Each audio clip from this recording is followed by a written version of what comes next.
আজি মোৰ লগত এনে এগৰাকী ব্যক্তি আছে যিগৰাকী ব্যক্তিৰ কথা ক'লে বুজাব নোৱাৰিম আমি কিমান ভাল পাওঁ আপোনালোকে কিমান ভাল পায় আপোনালোকে নিজেই হয়তো বুজাব নোৱাৰিব তেওঁ হৈছে আমাৰ সকলোৰে আদৰৰ জেপি দা সকলোৰে মৰমৰ সুপাৰ ইয়াং জেপি দা ইমান ভাল লাগিছে আপোনাৰ গান শুনি শুনিয়ে আমি ডাঙৰ হৈছো আৰু সেই বিশেষ গীতটি আমাৰ বুকুত বাজি থাকে পৰিচয়বিহীন এই গানটো মানে মোৰ লগৰ এখন হাতত 3 নম্বৰ হাত ওকে দোকানৰ এয়া 3 নম্বৰ হাতখন পৰিচয়বিহীন য'তে যাওঁ তাতে গাব লাগে গানটো এতিয়া 80 চনত কৰা গান 80 চনত আমাৰ জন্মৰ কত বছৰ পূৰ্বে মানে চেণ্টেনাৰী হ'ব 100 বছৰ হ'ব গান জীয়াই থাকিলে ভাল লাগে তাৰমানে গানটো ভালকৈ কৰিছিলোঁ মই কথাখিনিও ভাল মানে সেইকাৰণে ভাল পাই থাকে আৰু এই গানটো ভাল পোৱাৰ কাৰণটো হ'ল অকলশৰীয়া শব্দ এটা আছে অকলশৰীয়া মই বিচাৰিছোঁ লগৰী মানে সেই লগৰী নহয় যে ছোৱালী বা ছোৱালীক ল'ৰাক ছোৱালী সেইটো লগৰী মিন কৰা নাই সহায় সেইকাৰণে মই জিন্তিয়ে গাওঁতে বিচাৰিছোঁ সহায় মানুহৰ হাঁহি থকা মুখখন দেখিলে এইটোৱেই লগৰী হয় মানে হয় নহয় মানে আৰু মানুহে যেতিয়া নমস্কাৰ দিয়ে মোক সেৱা কৰে সেইদিনা অলপতে মই গৈছিলোঁ মৰিগাঁৱলৈ ভূপেন্দ্ৰ পলমত তেতিয়া যাওঁতে মোক বয়সস্থ মানুহ মোতকৈ অলপ সৰু হ'ব দেখাত বয়সস্থ মোক খাবদি কান্দিছে তেতিয়া মই কৈছোঁ এতিয়া কেতিয়া আহিব আকৌ মই ক'লোঁ চকু পানী যেতিয়া শেষ হ'ব তেতিয়া আহিম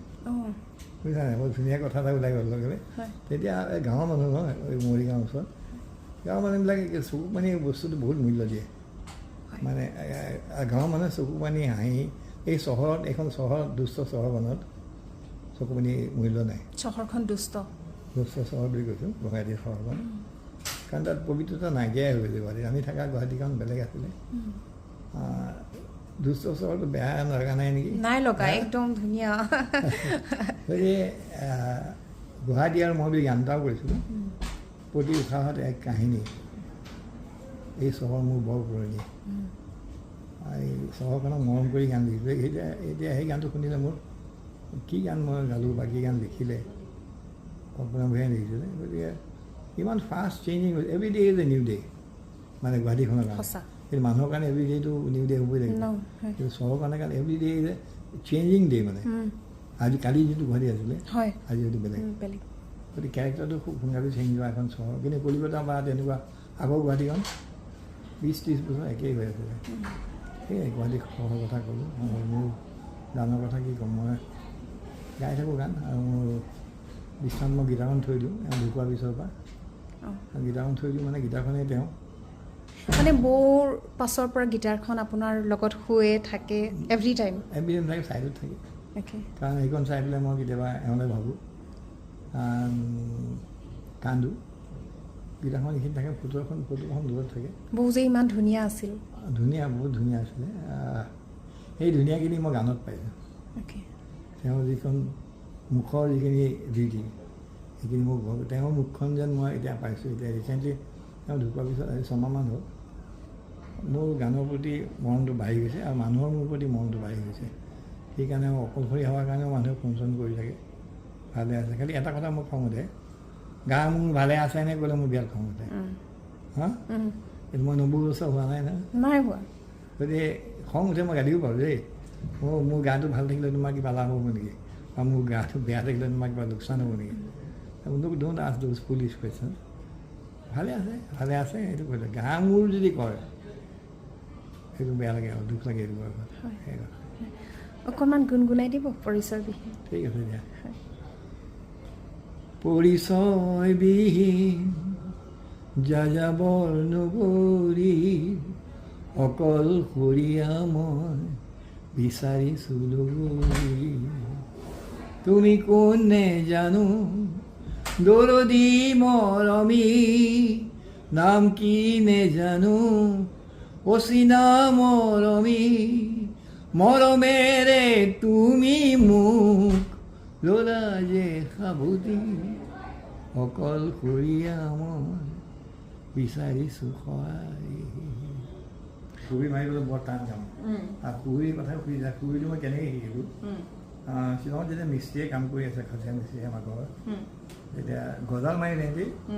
গজালটো মাৰি পেলাই এনেকৈ থাকে তেতিয়া কুবি মাৰি থাকে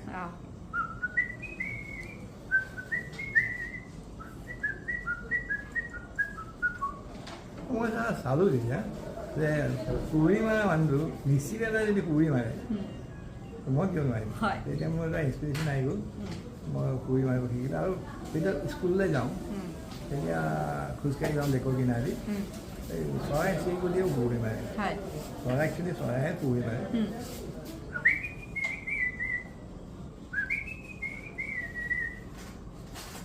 অলপ দূৰ যাওঁ আকৌ সি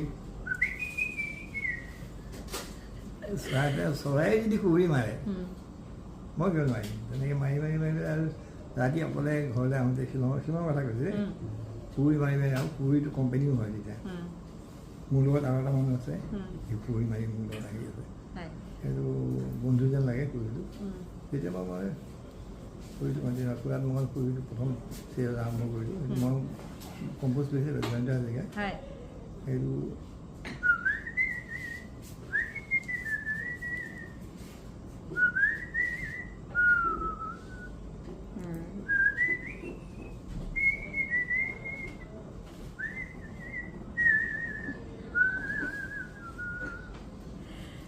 বহুত ধন্যবাদ দাদা আৰু সদায় আপুনি নিজক যেনেকৈ যতন কৰি ৰাখিছে হয় নাই থাকিব এতিয়াও ইমান সুন্দৰকৈ আছে মনৰ শক্তি যিবিলাকে থাকে মানুহ জীয়াই থাকে হয় আপুনি একেই আছে মানে একেই আছে বুলি কয় আৰু মই হাঁহিয়েই কথা কওঁ হয়